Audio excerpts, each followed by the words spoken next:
What's up, nerds? Cloud here with another Dissidia Final Fantasy Opera Omnia video. And I want to apologize, I uploaded a video yesterday. That video's audio and video desynced from each other after I uploaded it. I tried to salvage it, however, it did not work out. So I'm remaking the video now. From here on out, until I get better editing software, I'm going to try to do one-shots. So bear with me while I say or stutter or slur my words. I am trying to get better at pronouncing words on camera. It's so much easier on Twitch than it is making videos. So what the purpose of the video that I deleted is a character review for each of the characters that are released right now, and then the upcoming characters. I want to be able to take some time with each character to give a full analysis of how I think they feel. I want to generate these a lot quicker, so that I'm not so behind the curve and you're not looking at characters that are 2 weeks old and you already figured it out, they're already at level 30.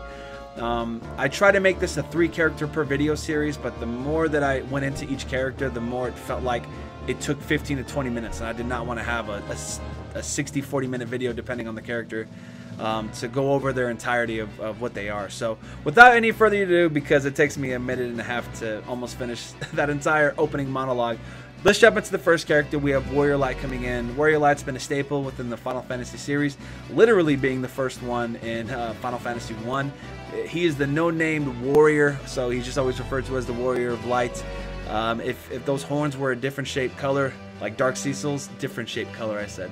If they were colored differently, he could be considered an evil knight, but one of the best tanks in the game, if not the only one that fits that role perfectly. He's more of a support role. In the long term of things, he's going to play that tank role to a high capacity, but right now he is a phenomenal character doing a lot of damage based on having max bravery if you happen to get his weapon, since he doesn't have any 5-star armor right now. And he's a great defensive character. He literally has an ability that protects against bravery hits. An absolute staple in any team, but let's jump into some of the information. We're looking over the Dissidia database website. This website has a bunch of information for characters, quests, summons, gear. It pretty much goes over every facet of the game. This is almost like the wiki. This is just more aesthetically pleasing, so this is what I'm utilizing as a reference. So here we have some of Warrior Light's stats. So as a tank, we really want to focus on that defense, bravery, both innate and max, and the defense with HP. So HP obviously is high. We really want to focus on that 4,265 one, not the 5,445. Reason why is the max at the bottom includes maxed affinity. That includes your maxed weapon. You have all the crystal power. You have the weapon limit broke. So that's max. So let's focus on the 50 with just the star, not the max. His innate bravery is really high for 831. So every time the match starts, he's going to roll out with 831, which is a very high amount. Maximum bravery looks really low.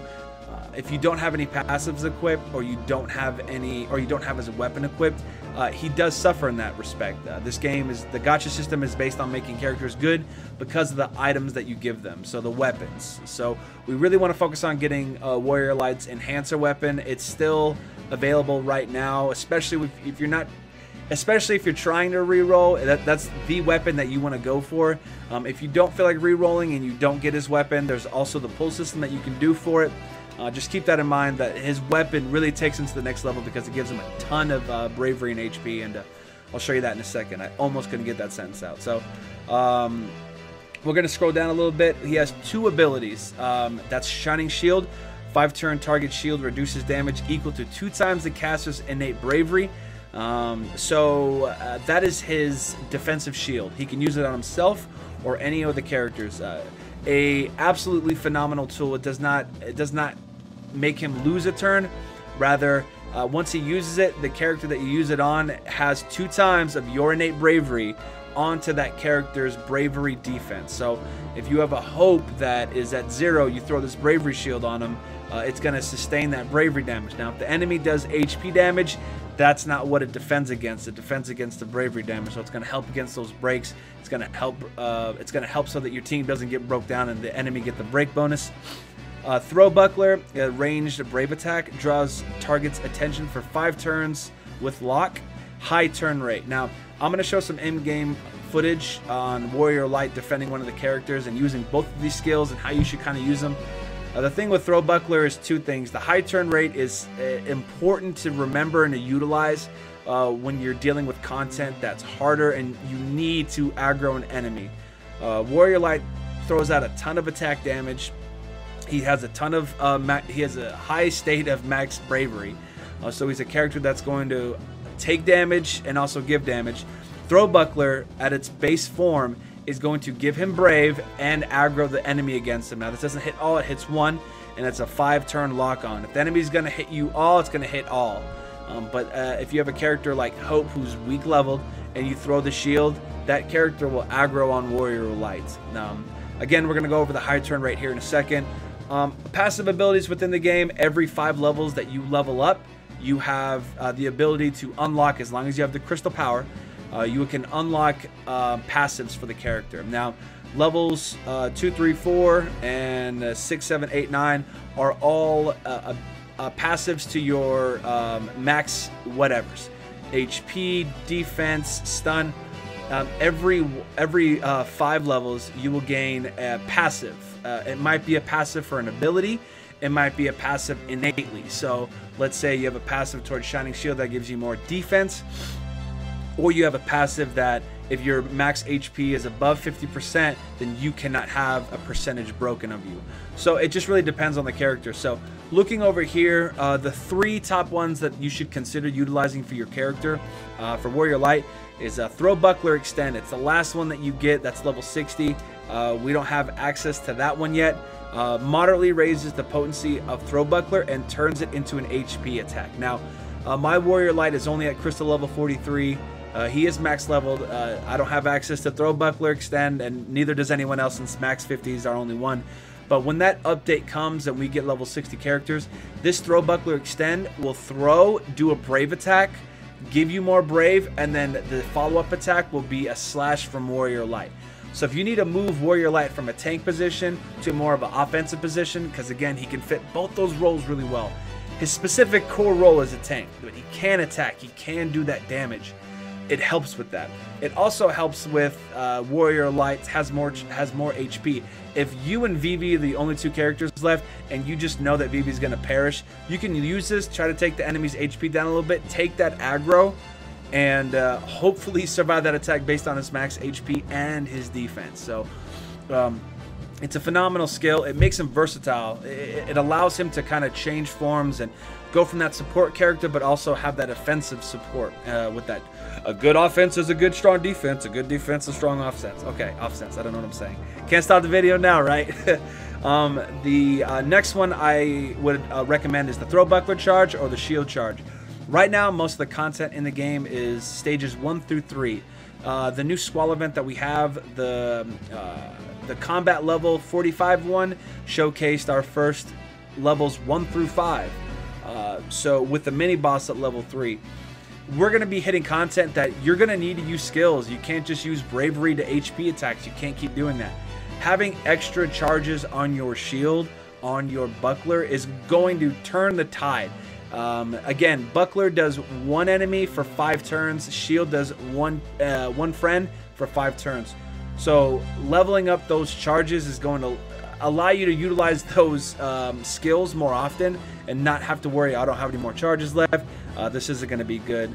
The last one that I'm going to recommend is anything that slightly improves the shield over the buckler. So his role is a defensive character. He's a tank. He's supposed to protect. Any skill that slightly improves the shielding buff by Shining Shield and Throw Buckler, that's well. But you want to focus on his Shining Shield. That's where he comes into play. The aggro is going to be good to defend against, and we'll show you the combo you should be using when playing Warrior Light. But the passives you should keep in mind are leveling up your charges and utilizing your shield, your Shining Shield more proficiently. At the very bottom, excuse me, at the very bottom, the only weapon that we have available, the 5-star weapon, is the 15 CP Enhancer. That weapon raises target's brave by half of the initial brave when Shining Shield is used. So, Shining Shield, which we've already discussed, reduces the damage equal to 2 times the innate brave of the caster, which is Warrior Light. Raises the target's brave by half of the initial brave when Shining Shield is used. So, Warrior Light is going to get that innate buff when using this. So if he's going to use it on another character or himself, he's going to reap benefits from utilizing that if this weapon is on your character. Now, if you limit break your weapon 3 times and you equip it to your character, Warrior Light will always have that affinity on him for the entirety that you have that character. You can't delete characters, or if you make a new account, that's when you won't have it anymore. So this is why I recommend that first draw ticket you get between getting Rem, Warrior Light, or Vivi's weapon. Not necessarily re-rolling purposes, but you really want to focus on getting that enhancer. It's a weapon that can come to you down the line, but he's a phenomenal character right out of the box. I don't have access to Braveheart, but that gives you a plus 42 defense. He's a tank. You really want to see that. And then you have Knight's Armor. I do not have access to that either, but that gives you Max Brave 220. So again, taking his Max Brave another step higher. And we're not even talking about the summoning portion of it where your Max Brave goes up anyway. Warrior Light, again, just stat-wise, a phenomenal defensive character that you want to focus on keeping up his Brave to either finish off an enemy or to stay there as the tank, to aggro the enemy, to keep your defenses up, to keep your friends alive. So, again, I'm not going to edit the video. We're going to jump right into it. Sukaka! Nailed it. I'm going to show you just a little bit of gameplay from the character. So this is my Warrior Light, level 50, strength 43. If you look at his total base stats, I put on the worst gear that I have for him right now. This is just to show you kind of raw stats. Again, he's level 50. I have no passives on though. So again, high HP. Max Brave is, again, not the highest. High for innate, but I mean, if we're talking content-wise, this just will not do. His defense, again, phenomenal. Attack is up there. That is a respectable amount of attack. So I first want to put on the passives. I'm just going to auto these on. I'm only allowed the 45 right now. I've jumped up significantly. My HP has gone up. My Max Brave not so much. My attack went up almost 40-50. Defense went up. So this is where the gameplay of, the gacha system comes into effect. Warrior Light's weapon, I have a level 18, almost a 20. It's only 15 CP. It's not been limit broken. Putting this on gives my HP up, and it gives everything up. The biggest thing to focus on here is look at my Max Brave. It jumps up 2,000. My attack goes up 800. Math is really hard for me, guys, and you'll understand that, and I'll try not to do math more. My max CP goes up.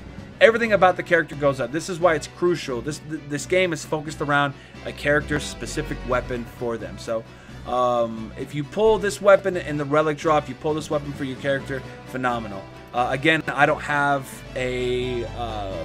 Warrior of Light's armor. However, I do have the Balam Garden uniform that Squall doesn't want to dance with Renoa in. So you can see that based on my passives, I've now been able to equip much more. So I've boosted up my max bravery, my HP, my attack, and my defense. My innate bravery, again, I'm almost sitting at 1,000. That's per every new round. I'm sitting at almost 1,000 right out of the gate. He can one-shot most lower enemies in Chapter 1, Chapter 2 on normal at this level. So when you're talking grinding, even if your main character is Warrior Light, he's a character you can take your old characters with. Again, 50% innate brave to current brave with Shining Shield. Again, this is what the gear gives you, and this is what the affinity bonus. If you can if you get the weapon limit break maxed, you're gonna get these stats passively throughout the rest of your gameplay. All right, so this is my character. Again, the passives I don't want to go over too in depth. A lot of the passives I have on are specific for Shining Shield. I just clicked auto. Nothing crazy. I don't have the Throw Buckler Extend. No one has the access to that yet. I'm going to bring Y'shtola. I'm going to go to Chapter 5-5, one of the grindiest parts in the game where a lot of people sit at to level up their characters. I have Y'shtola. Y'shtola's nothing to brag about. You can clearly see she has nothing on her. I don't have her second ability yet. So we're going to jump right into it. Do you know the way? Again, guys, I'm going to apologize. I'm going to work on getting editing software at some point, so just bear with me. All right, so we have, again, so not the fastest speed in the book, but what I wanted to show you was Warrior Light's ability. So we have Shining Shield, which turned the red card, is just like a Yu-Gi-Oh thing for me. So I already have almost 1,000 bravery right out of the gate. My Chocobo only gives me 100 health per character, so I don't have access to any strength. So just to show you what a level 18, I have, again, Crystal level 43 and a Warrior Light level 50. So I'm doing 763 damage on average. Y'shtola's getting hit, right? I don't really care what she does. I want to focus on Warrior Light's character. All right, so I can defeat every single enemy already after one turn. But what I want to focus on here, I have 2 characters going after Y'shtola. I am going to do the combo you should be focusing on with Warrior Light. So the speed stat is kind of hidden within the game. A lot of people know about this, some people don't. I just want to kind of bring it to light if you haven't heard about it. So if I'm choosing Warrior Light, the great thing with Throw Buckler, right? This is his aggro move. If I click this, do you see what Warrior Light's, it says 1 right here? If I hold and click this down, I'm going to jump in front of Y'shtola. Now B and C are still going to attack. They're still going to attack Y'shtola. So I want to defend her. I want to defend her. Shining Shield. I gave her 2,192 defense. Now, again, they're going raw straight damage, right? So there's nothing you can do. That's the part that kind of sucks, is it doesn't protect against HP, but it gives her that bravery, right? So again, don't care too much what Y'shtola does right now. But what I want to focus on here is I can get a turn before Y'shtola. Now all these characters are attacking me. Not much I can do about it. 840. So that did more bravery than my standard. Now again, I could defeat an enemy, no big deal. So after I did Throw Buckler, I was attacked, but now I'm in front. Y'shtola hasn't gone yet. This is the meta that you have to keep in mind with this character. If you're playing multiplayer, you want to focus on, okay, Y'shtola's going to get attacked by this guy. What happens if I throw Buckler? All right, I'm going to jump in front of Y'shtola. Now, I've already used this, so the game has already identified I've used this attack.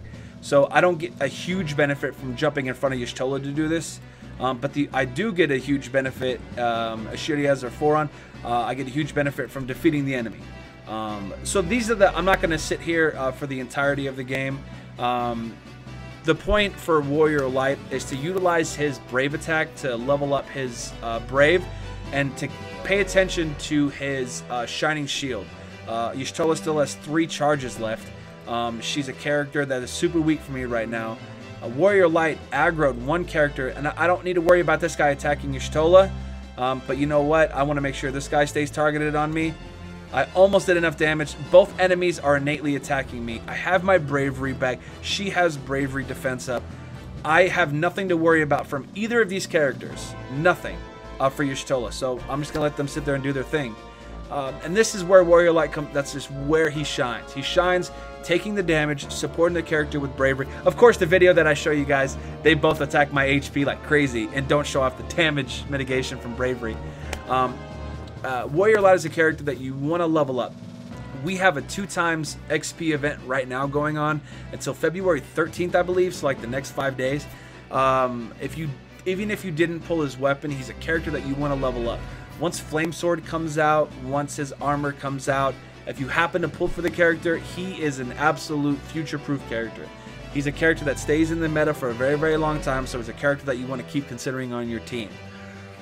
That's all that I'm going to go over right now. That took 18 minutes. This is my first time doing this, so constructive criticism is always welcome. If you guys did not like the content, if you guys wanted it to be quicker, not so much focused on the battle editing, please let me know what I'm doing right and what I'm doing wrong. If I missed anything, please let me know in the comments. That's the end of the video, nerds. Again, please don't forget to like, comment, and subscribe. I'll see you nerds later. Where's the stop button? I don't know where it's at.